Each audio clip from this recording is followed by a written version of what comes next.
we're going to look at the pink sheet first. So go to the pink sheet. That's pretty much what I'm going to focus on entirely. And the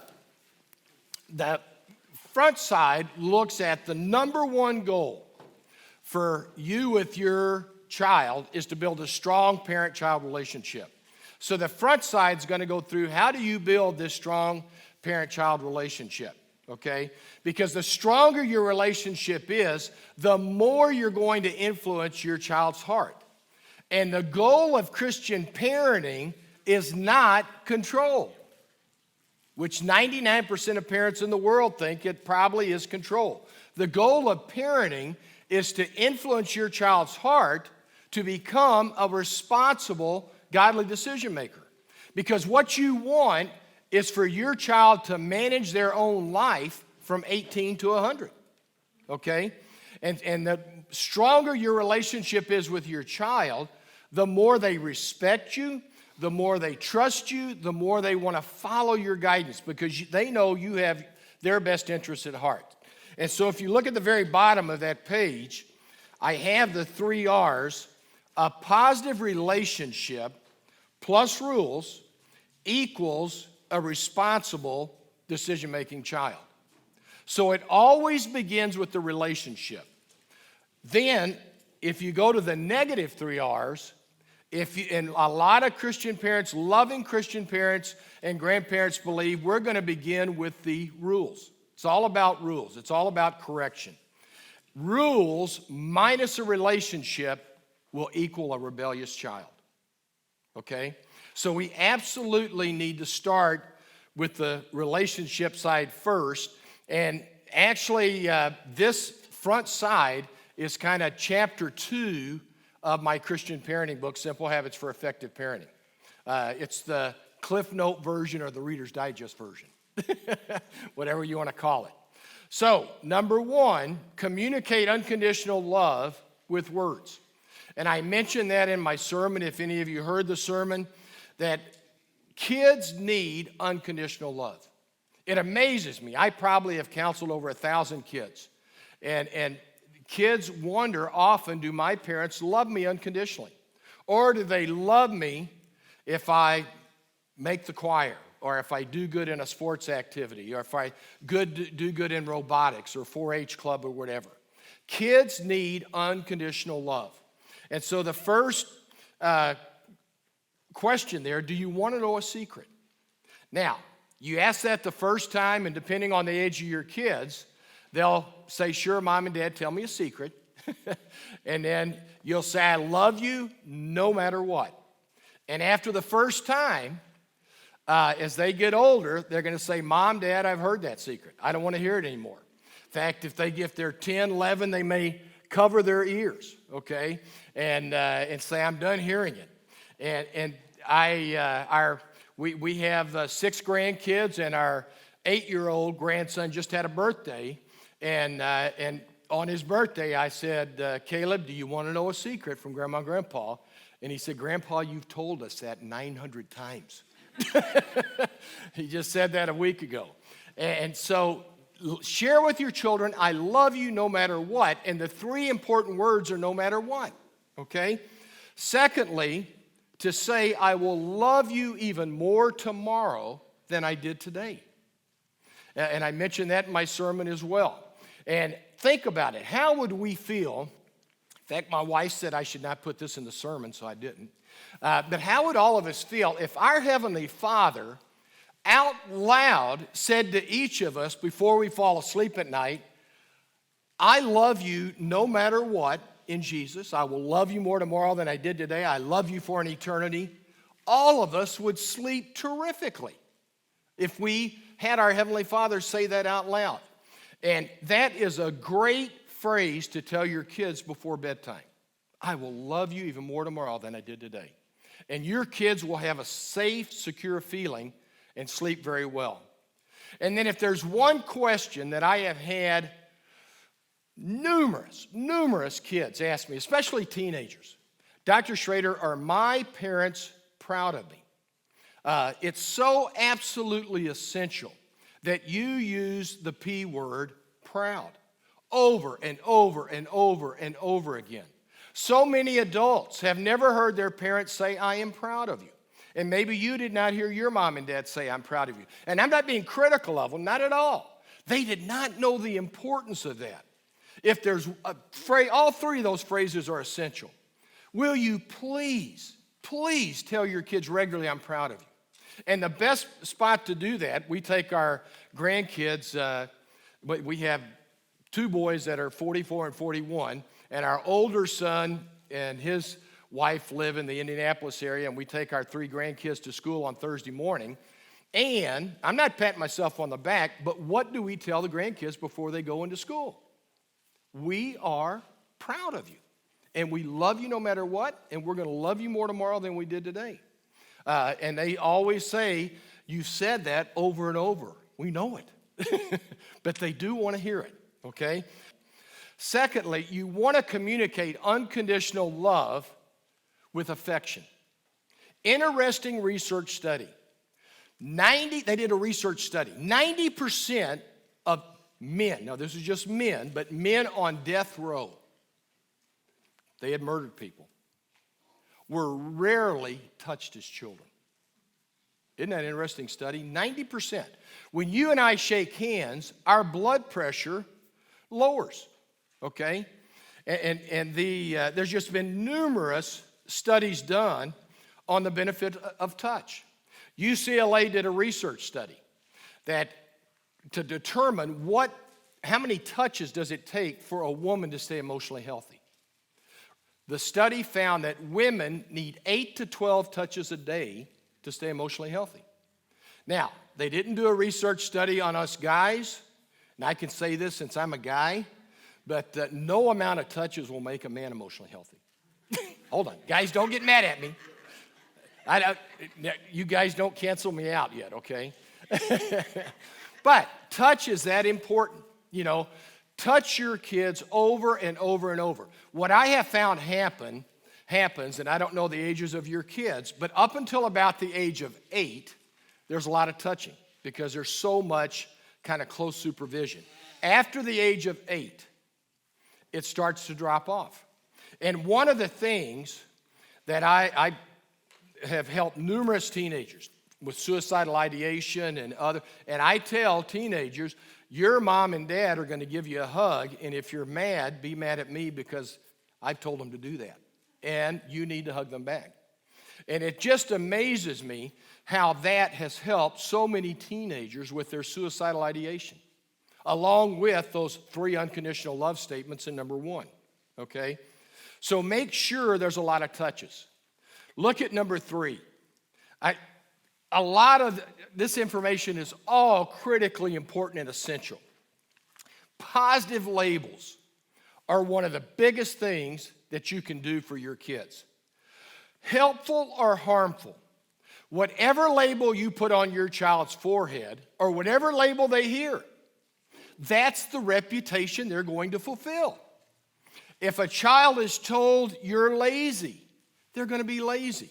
You are so disorganized, they're going to be disorganized. You are so obnoxious, they're going to be obnoxious. Now, on the other hand, and I would encourage you, it's good, I can say to all of you, thank you for wanting to be the most effective Christian parent you can be. That is terrific.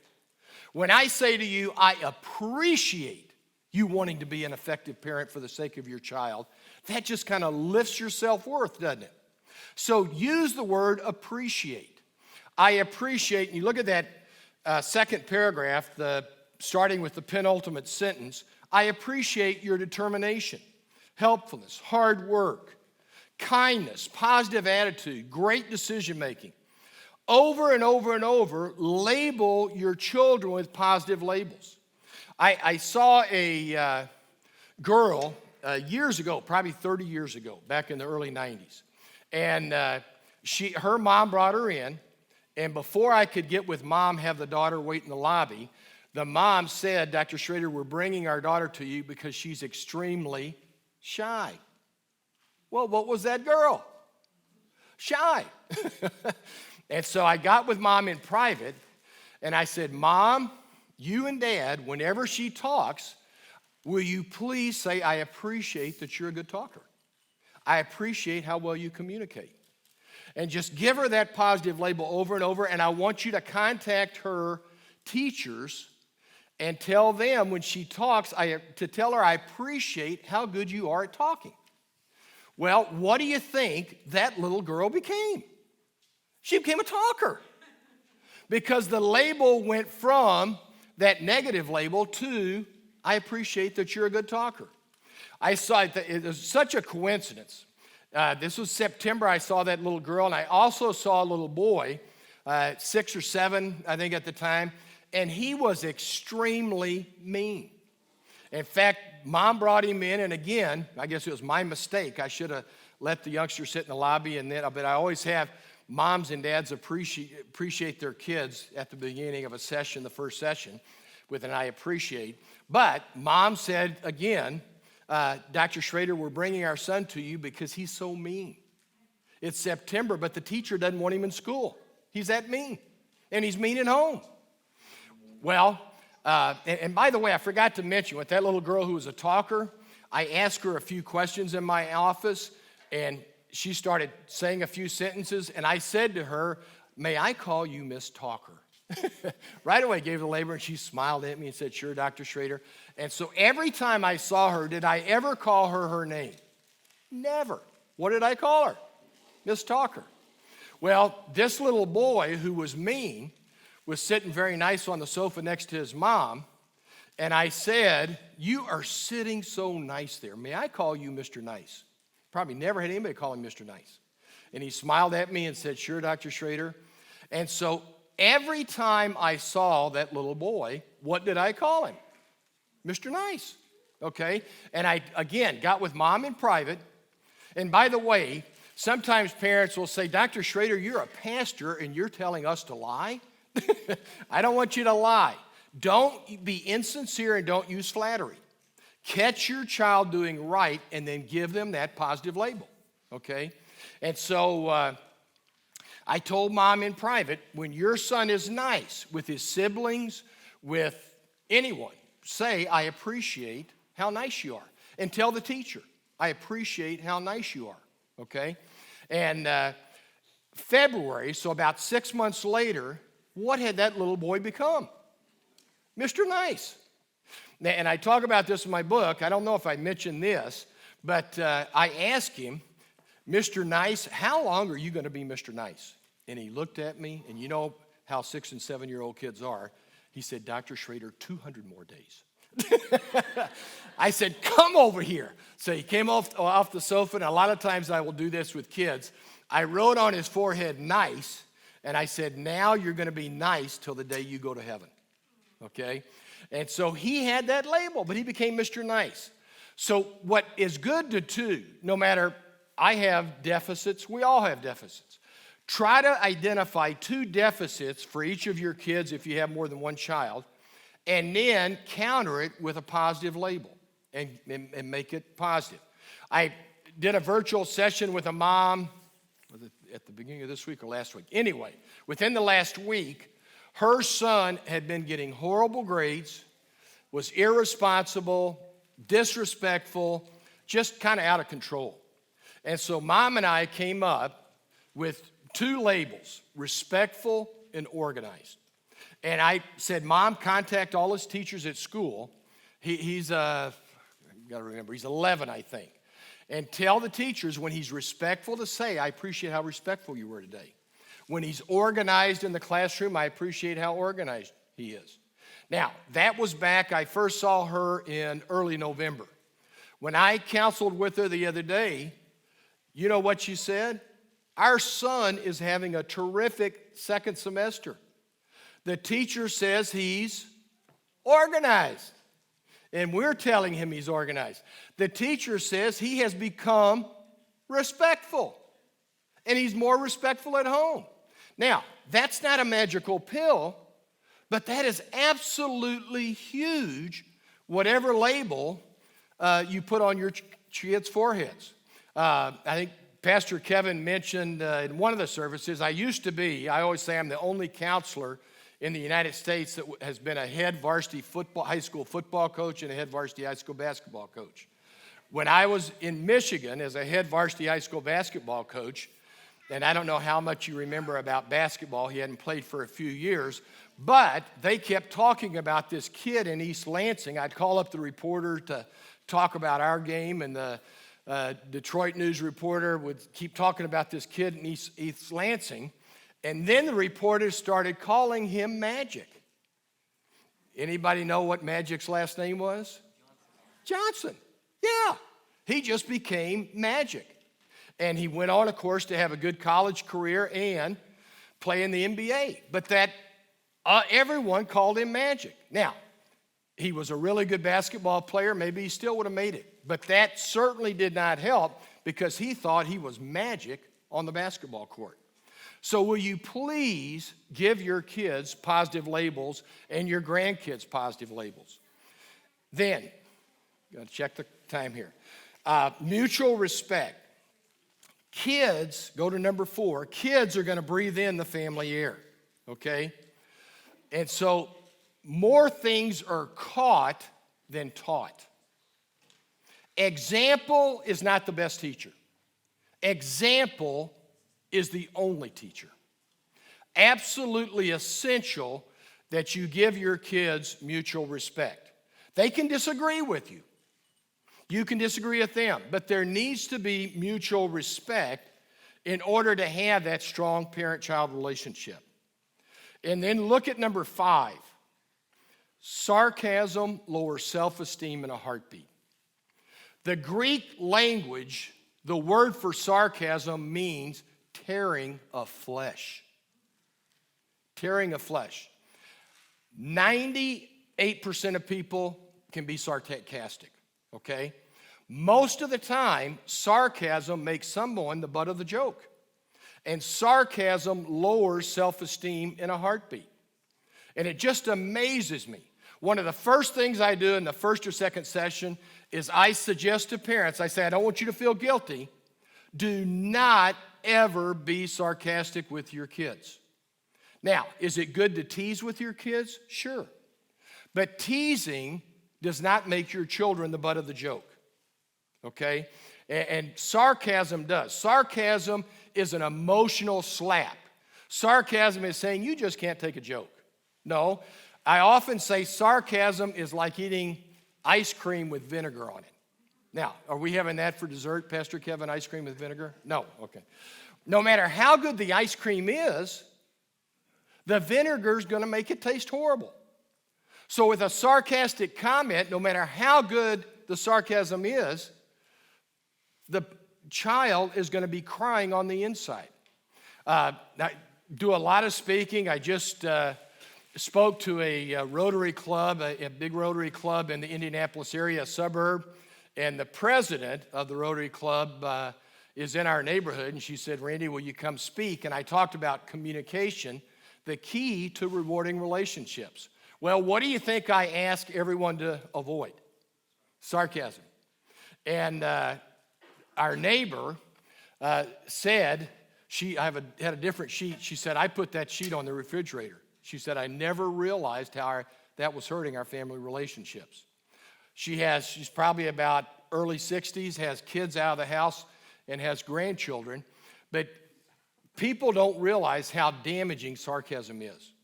If you're married, do not be sarcastic with your spouse.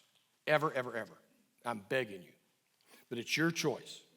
Then, number 6, date your child monthly. Once a month, take your child out to eat at a place that they want to go eat, okay? And they get to pick the place all the way to the date, all the way during the date, all the way home. Avoid the C's. Do not correct, do not criticize, do not complain, do not condemn, okay? Absolutely essential. I saw a 15-year-old, and I mentioned this in my book, my parenting book, but when he came in with his dad, he pointed and he said, Dad, you sit in that chair, I'm sitting on the sofa. He would not let his dad even sit with him on the sofa.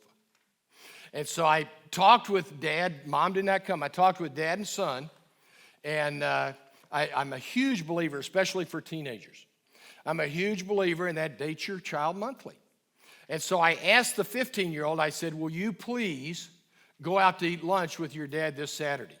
Now, never forget it, he looked at me and he said, Dr. Schroeder, have you been hearing me? I don't like my dad.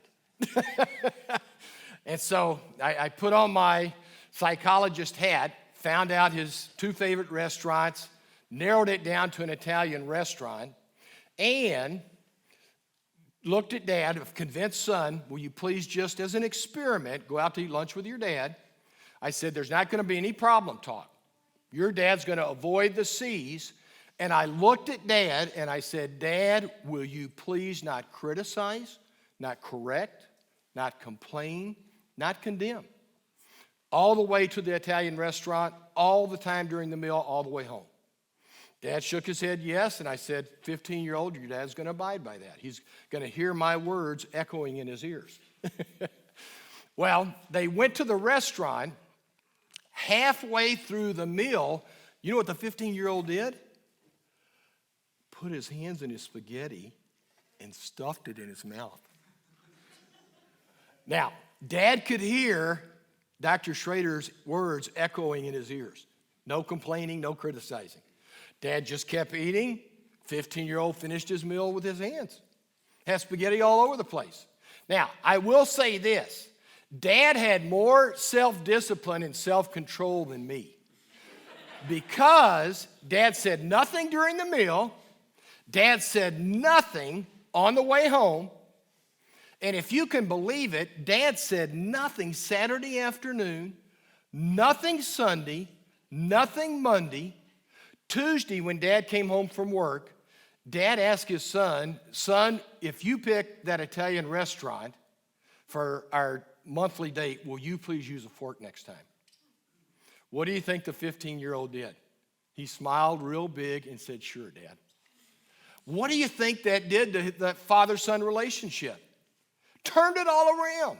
Dad started using and Mom started using these specific words and guidelines on this sheet. And now at that time I didn't have my Christian parenting book, and it had just made a huge difference in their relationship. And I have seen that over and over and over. So date your child monthly, and sometimes parents will say, well, can it be mom and dad and child? No, it needs to be just mom with the child, dad with the child. Your eyes are windows to each other's hearts. You want to make a heart connection, a heart contact with your child, and so just look into your child's eyes. Now, do what fits your family budget. You know, if it's an ice cream cone, go out for an ice cream cone or a shake, or if it's a Happy Meal. You know, if kids get older and your budget can afford it, do Applebee's or Cheddar's or whatever, okay? But let your child pick the date you're made. Then, number 7, encouragement aimed at effort and improvement. To encourage your child, always focus only on effort and improvement. Think about the parable of the talents. One received 1 talent, 1 2, 1 5 talents. The ones with 2 and 5 doubled their talents, and Jesus said, great job. The one with 1 talent buried their talent, and Jesus said, you are lazy. You're wicked. So Jesus, our Savior, is only concerned about effort and improvement. As I mentioned to you, I probably have helped 1,000 kids, and I go over their report card with them, or I go through their school. I have never one time out of thousands of hours asked a child their grade. In fact, I tell kids, I don't care about your grades. And I tell mom and dad, you don't care about their grades, okay? All that you're concerned with is their effort. Now, you see the 2 questions under number 7. How was your effort from A- to D-? Thousands and thousands or hundreds of thousands of times, I have asked kids to go through each of their classes and grade their effort from A- to D-. And if they say, Dr. Schroeder, my effort was a B- in this class. Well, look at the second question. What can you do? I just go up by 1/3. What can you do to improve your effort by 1/3? To a B, okay? don't want to offend Redeemer Lutheran School. I don't know if you have bumper stickers that say my child's an honor student, but I don't like those bumper stickers. There could be a child, because we don't want to focus on achievement and accomplishment. You have talents and gifts that I don't have. I may have a few talents and gifts that you don't have. We want to focus on effort and improvement, okay? On those bumper stickers, there could be a child with a very high IQ, maybe a genius IQ, and they don't have to do any work, but yet, because they're so smart, they get A's and B's, okay? And they make the honor roll. There could be another child with a very low IQ who really gives an A- effort in every single class. But because their IQ is not that high, they only achieve B's and C's. So they don't make the honor roll. Who is God in heaven proud of? God in heaven is proud of that child that gave an A- effort in every class and got C's and B's versus that youngster who really, giving even an A- effort, would just get straight A's because they're so smart. So always focus on your kids' effort and improvement, not their achievement and accomplishment, okay? Then, look at number 8. When you have anything important to share with your child, lower your voice to just above a whisper. You want to talk to your child, I wish I had a better analogy, like a dog. Now, what do I mean by that? A dog does not hear the words, okay? In fact, research has found 93% of what we say to someone else comes through our tone of voice and body language. 93%. Only 7% comes from our words, okay? So if I had a dog right here and I petted the dog and I said, "You are just a vicious, brutal, mean beast," what's that dog going to do? Wag its tail and want me to keep petting it. Now, I can take the same dog, change my facial expression, change my tone of voice, I'm not going to raise it that loud, and say, "You are a kind and a caring and a compassionate animal." Well, what's the dog going to do? Cower down, afraid I'm going to hit it, okay? So your children, your grandchildren, do not hear your words. They hear your tone of voice and your body language. So absolutely ask yourself, is this an emergency? I saw a 15-year-old and his dad always getting into it, and the police were almost continually being called to the home. In fact, went to the Lutheran high school when my wife and I used to live in Fort Wayne. And the dad started implementing everything on this sheet because he and his son could get into it. He was big, his son was big, kind of get physical, and that's why the police were called. Dad started asking, is this an emergency? You see that question at the end there? Are most things in life life and death? No. So if he was frustrated with his son, he would ask himself, is this an emergency? He would say no. He would wait till the next day to talk to his son, just above a whisper in a low and slow voice, respectful voice. He and his son, their relationship turned around. Unbelievable how that made a difference, okay? Apologizing, forgiving. I mentioned this in my sermon if you heard that, but there are 3 parts to apologizing, forgiving. I'm sorry I hurt you by, will you please forgive me? And then I forgive you. With God's help, I'll work at forgiving you. And what is interesting, actually, my doctoral dissertation, my PhD dissertation, was on the benefits of apologizing and forgiving for Christian marriage. And I wrote 350 pages. And in my Christian marriage book, I intentionally, my Christian marriage book, my Christian parenting book are both about that thick. I intentionally wanted to basically have a lot of meat and not a lot of fat, okay? So I condensed down that 350 pages. And that's the first chapter in my Christian marriage book. And I read a ton of marriage books, a ton of articles, went through the whole Bible, and I can tell you, one of the things I discovered, research studies found that children who had parents who said, "I'm sorry, I hurt you because I made a mistake," were more emotionally healthy as adults. Now, I don't want you to be critical of your parents. Most parents don't realize that. Most individuals do not know how to apologize and forgive. And so that is absolutely essential, okay? And then we want to have fun family times together, number 10, but I'm going to skip over that and go to the back side.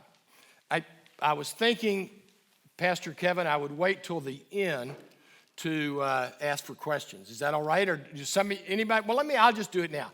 Any of you have one or two questions now? No? Okay. Just keep in mind, it all begins with the relationship.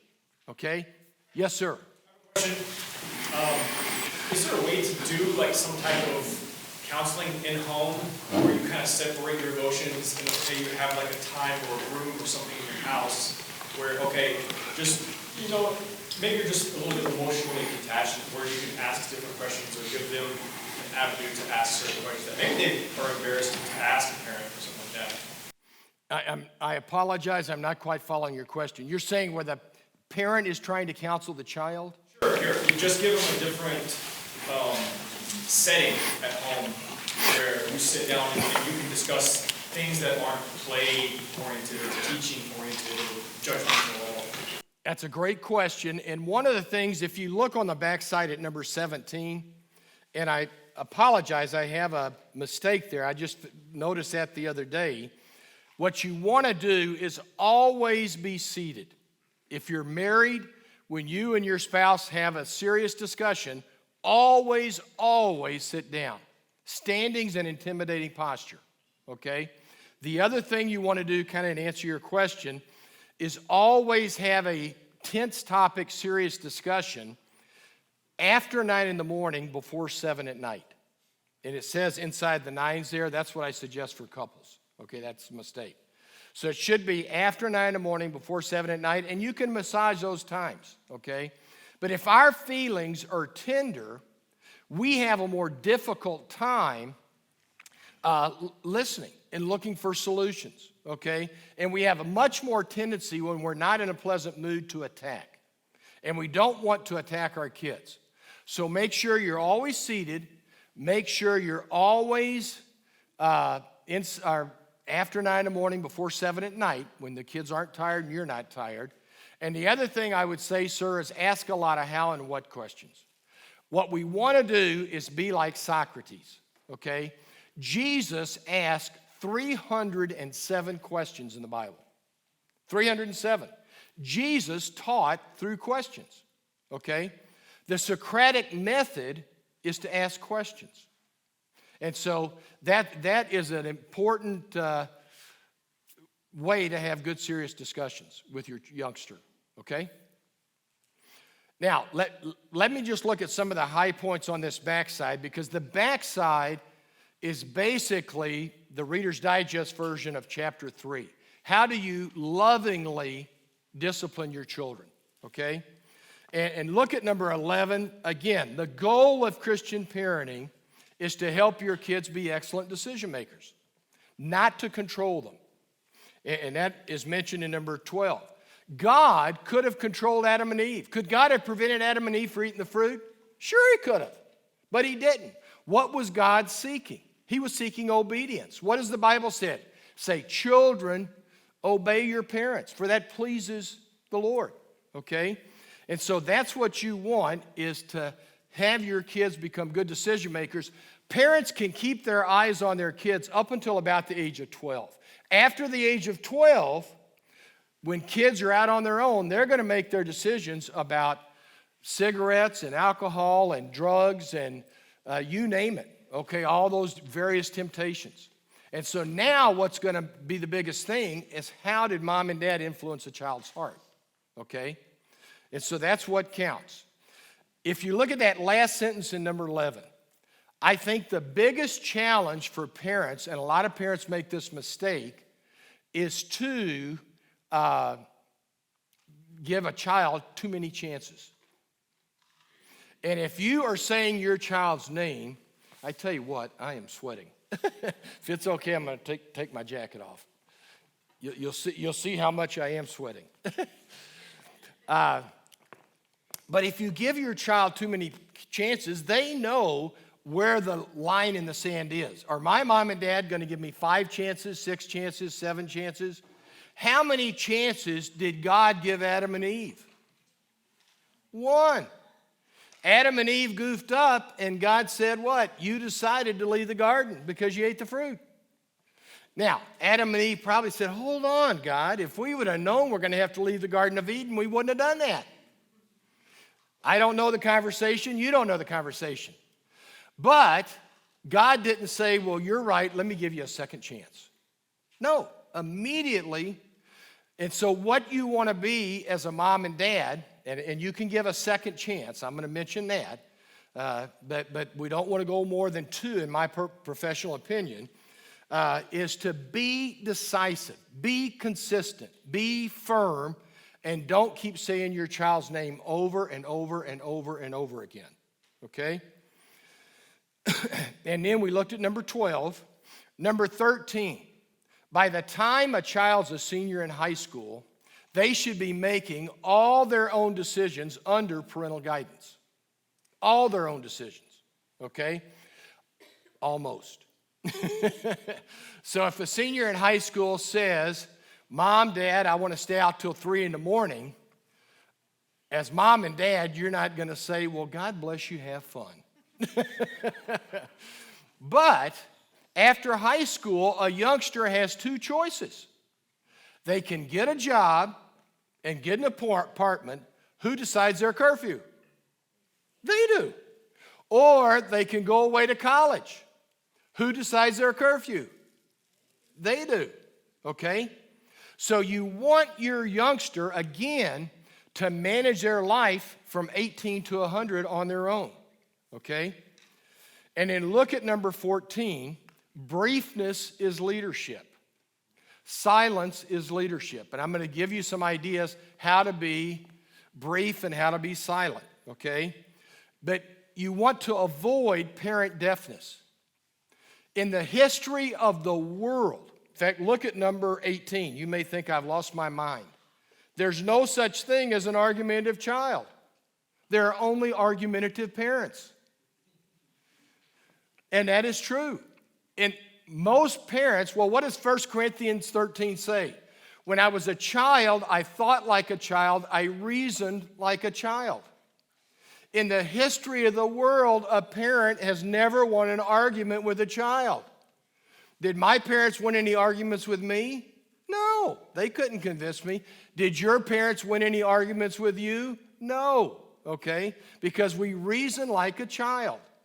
So don't go to create parent deafness. Briefness is leadership. Silence is leadership.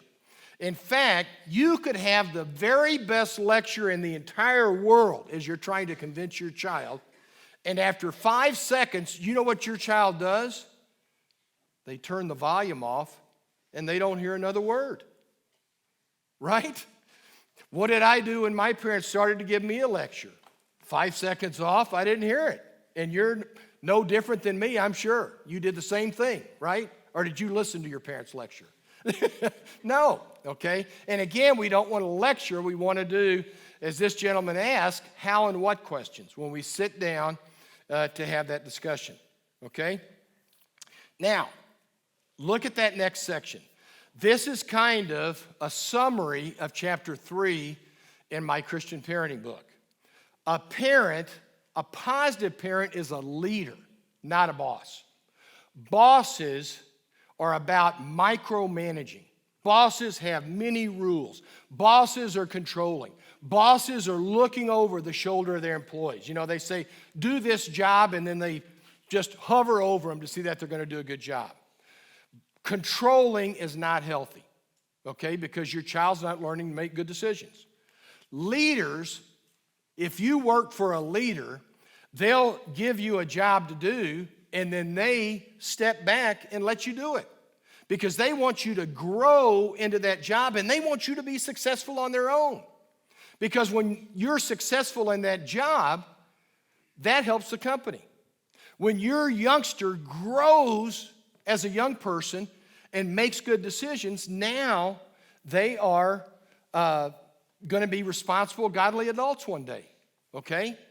And so that's absolutely essential to be a leader, not a boss. Now, if you look under 13, that second paragraph, pull the plug on the power struggle.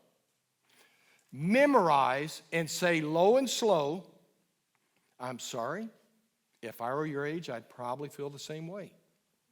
I love you too much to argue with you. Or, I'm sorry you feel that way. Okay?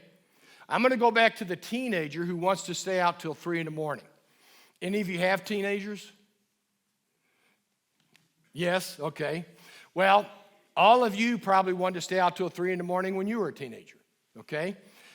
If mom and dad, probably 99% of the time are going to say, no, you're not staying out till 3 in the morning. Okay? Well, what is the teenager going to ask? Why not? Mom and dad could be Jesus and say, well, after midnight, you're more likely to get into mischief. After midnight, people are drinking and driving and they could run into you. After midnight, there's a bunch of kooks out there and you might get hurt. Do you think your teenager is going to look at you and say, Mom and Dad, those are wonderful reasons. I don't want to stay out till 3 in the morning anymore. No, they're not going to agree. What does 1 Corinthians say? When I was a child, I reasoned like a child. Okay? So you might as well not reason. Now, if you look at that last sentence, when you have doubts, please convince me or share your reasons why it's a good idea to stay out till 3 in the morning. Okay? Who's your high school youth person? Okay. If the teenager says Jamie Nichols is going to, get a bunch of chaperones, we're going to have a devotion, we're going to get pizzas, we're going to play games, we're going to watch a movie, and then at 3 o'clock, Jamie rented a bus and is taking all of us home, do you change your mind and let your teenager stay out till 3 in the morning now? Probably, okay? Because they're going to grow in their faith in Christ and it's a church activity, okay? But who came up with the reasons? The teenager. You're not going to ever have the best reasons where your kids are going to agree with you. So you might as well pull the plug on the power struggle and just not argue and either say, please convince me or share your reasons. Now, if the teenager says, all my friends are staying out till 3 and we all have false IDs and we're going to a bar, well, of course, mom and dad are going to say no, and the teenager is going to say, why not? And then look at those phrases. What are you going to say? I'm sorry, if I were your age, I'd probably feel the same way. I love you too much to argue with you. But mom, dad, you're too strict. Well, I'm sorry you feel that way. And then just walk away. Okay? Going to run out of time here. Look at number 19.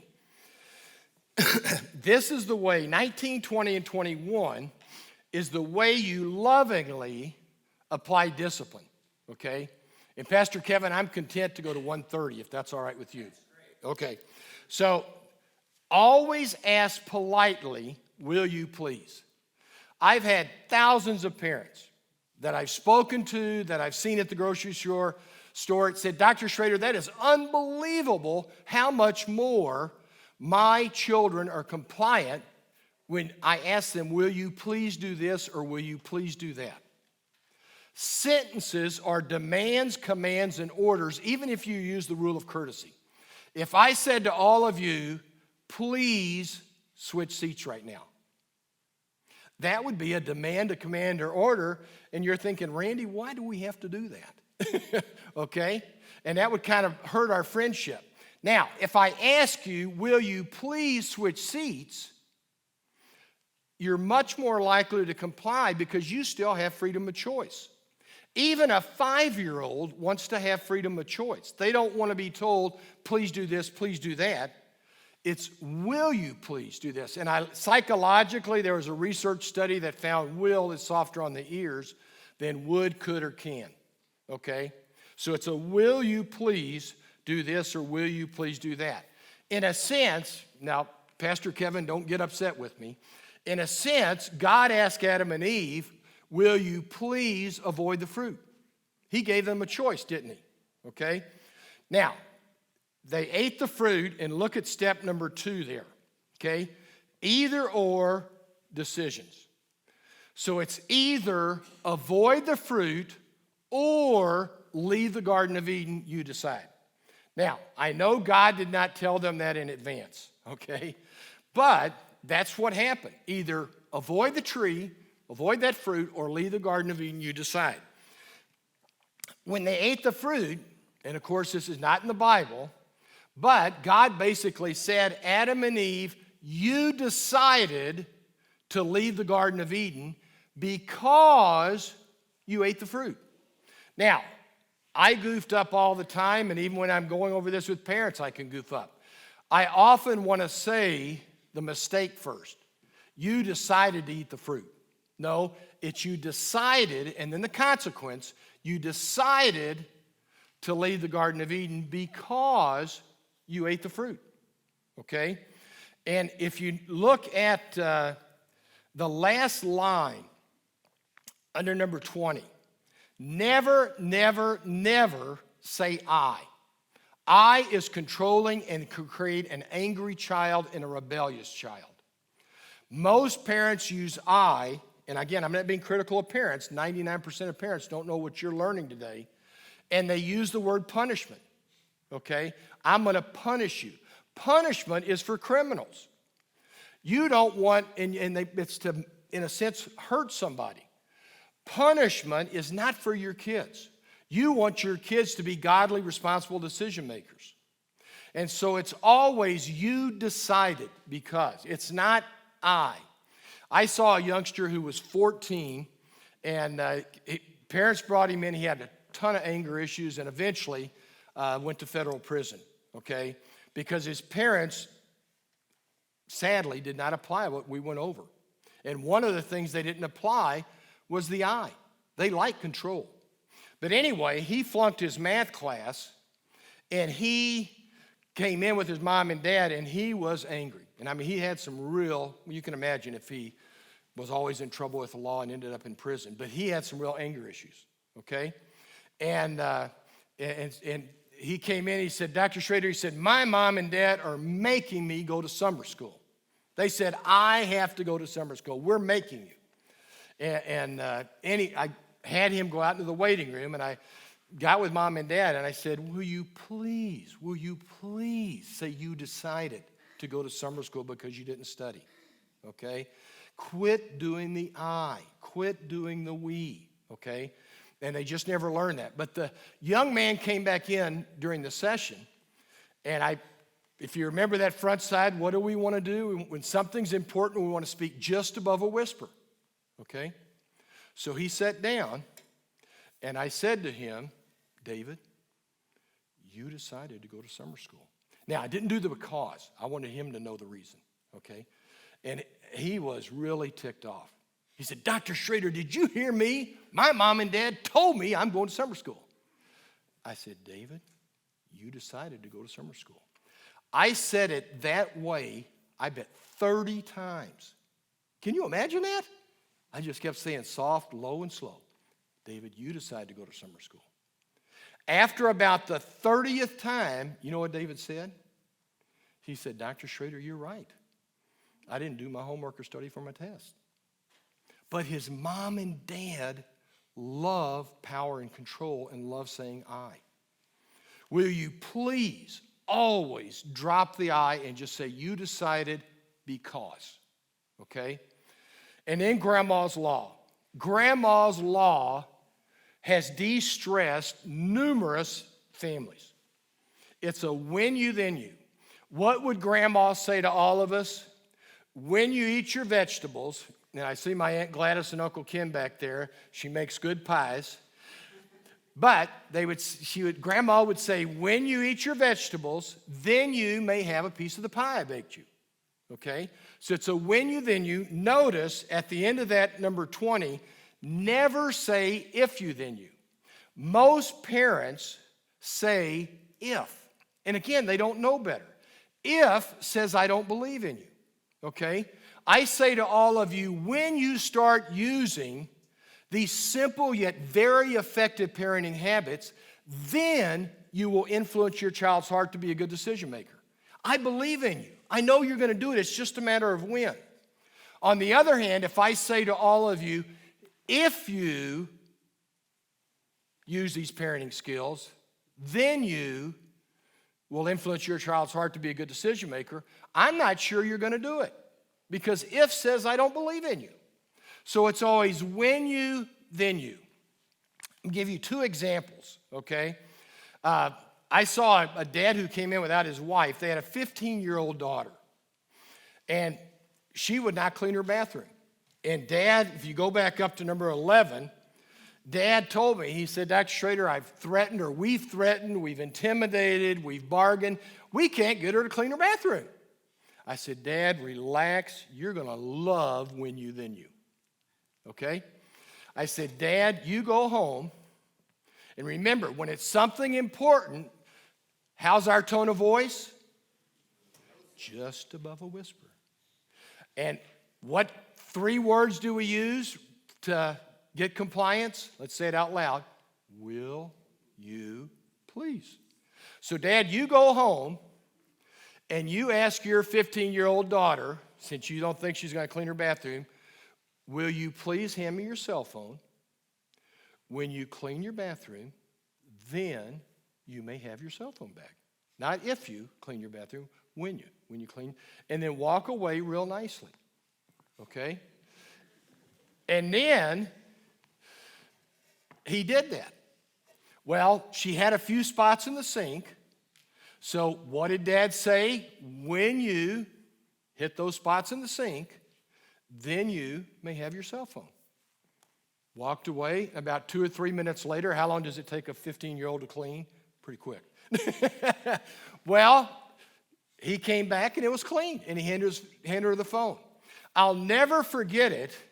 He came back the next session, had a big smile on his face, and he said, parenting is easy. I said, oh my goodness, it wasn't easy for me, I can tell you that. It's not easy for anybody, okay? But if you have the right verbal skills and the right guidance, you can really make a huge difference in your child's life. And that made a huge difference. The other thing is, when your youngsters make a mistake, they need to feel bad, not mom and dad. And mom and dad are often the ones that are feeling bad, okay? And so I saw a 10-year-old, or a mom with a 10-year-old, she's a single parent, had unfortunately had a marriage that did not work out.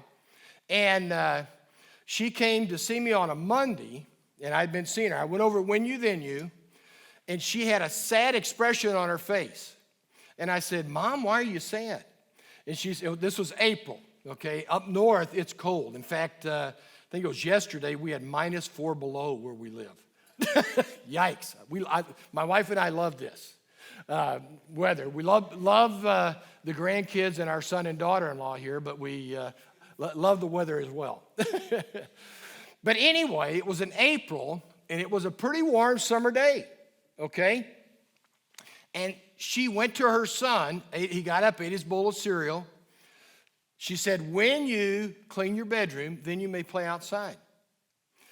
She said her son stayed in his bedroom till 12 noon. And she said, I felt so bad for my son because it's a beautiful sunshiny day and he stayed in his bedroom 4 hours. I said, Mom, who made that decision, you or your son? She said, well, I guess he did. I said, you're right. I said, Mom, I will almost bet you all the money in the world. Next Saturday, let him eat his bowl of cereal and say to him at 8 o'clock, when you clean your bedroom, then you may play outside. And I bet you in a short period of time, your son's going to be outside playing because he learned what? I'm in charge of my life. And if I don't make good decisions, I got to sit inside till noon, okay? And how long does it take a 10-year-old boy to throw his clothes under the bed? Not very long, right? And so what, she went home, did that, and the next Monday when she came in, she had what? A big smile on her face because her son learned, I'm in charge of my life. My mom is giving me decisions, and when I make good decisions, I have a pretty enjoyable life. And I'm going to get my room clean so I can get outside and play, okay? So hopefully, again, strive for 1% improvement per week using these. If you're married, I hope it'll put you on the same page as mom and dad because that will de-stress your marriage. It'll help you parent your child the same way. The mother of all learning is repetition. And so the more you're doing this over and over and over, whether it's building a positive relationship with your kids or lovingly disciplining your child, the better decision maker your child will be from 18 to 100, making good decisions, okay? And then give yourself grace and mercy. Parenting was a challenge for me. Yeah, you can say, you're a parenting expert, true, but it was hard for me to be a dad, okay? And so it's going to be a challenge for you, but if we have the right tools, that can make the world a difference, okay? Pastor Kevin mentioned I did a parenting interview on Focus on the Family that is on YouTube. My marriage interview that was on Focus on the Family just came out Monday, okay? And I'm going to send that to Pastor Kevin. And then when I flew out in November to do my interviews, Focus on the Family had me talk for about 15 minutes on simple ways to build your child's self-confidence. And so I did that. I didn't know when it was going to come out, and I just actually looked last night, and they did it in 2 parts. Part 1 on simple ways to build your child's self-confidence, and a lot of it's just a review in my book, but it's still right there with you. And then there's a part 2 that just came out Saturday. So Friday was part 1, so if you want to check that out as well, that's 15 minutes about how to build your child's self-confidence, okay? We've got a few minutes because then I know at 1:30 we're going to start on marriage. So any questions? Yes, sir. I have a question about number 8. When you said, ask yourself, is this an emergency? I didn't quite understand the purpose behind that question. Are you just thoughtfully thinking, is this an emergency? To pause. Okay, let me just give you a good example. Last night, probably all across Austin, there were teenagers who were late for curfew, okay? If a teenager's curfew was 11:30 and they came home at 11:45, is that past 9 o'clock at night? Yes, okay? Are mom and dad standing when the teenager comes home?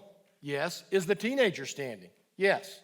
So it's probably going to lead to conflict, maybe yelling. And then what's that going to do to the teen parent-child relationship? It's going to create an emotional disconnect, right? So is it an emergency to address that late curfew right then? No. What mom and dad need to do is look at their watch, and so the teenager sees, hey, we see you're late for curfew. And then tell the teenager, sleep good, we're going to bed. And what's the teenager going to do all night? Squirm and not sleep and wonder, what are my consequences tomorrow? And then after 9 o'clock in the morning, on Saturday, probably more like 11, because teenagers don't get up before 11, do they? Or did you? And say, we need your help, sit down at the table, what are the reasons you were late for curfew, and then talk about it and slow it down. And it doesn't have to be addressed right there at 11:45 because that will lead to a blow up. Does that kind of explain it? Other question? Yes, ma'am. Talking about concepts Yes, ma'am. Do you have it as an example of how you don't use natural consequences for long-term consequences, like not brushing teeth? So how do you approach something like that with a 6-year-old? Yeah, I would do an either or, you decide. You know, either brush your teeth or you're not going to get your favorite TV show. Or do a when you, then you. When you brush your teeth, then you may watch your TV show that we'll put on. Okay? So it's putting the choice in their lap. You could really do either one, either or you decide, or when you, then you. Yeah. Okay? Yes, ma'am.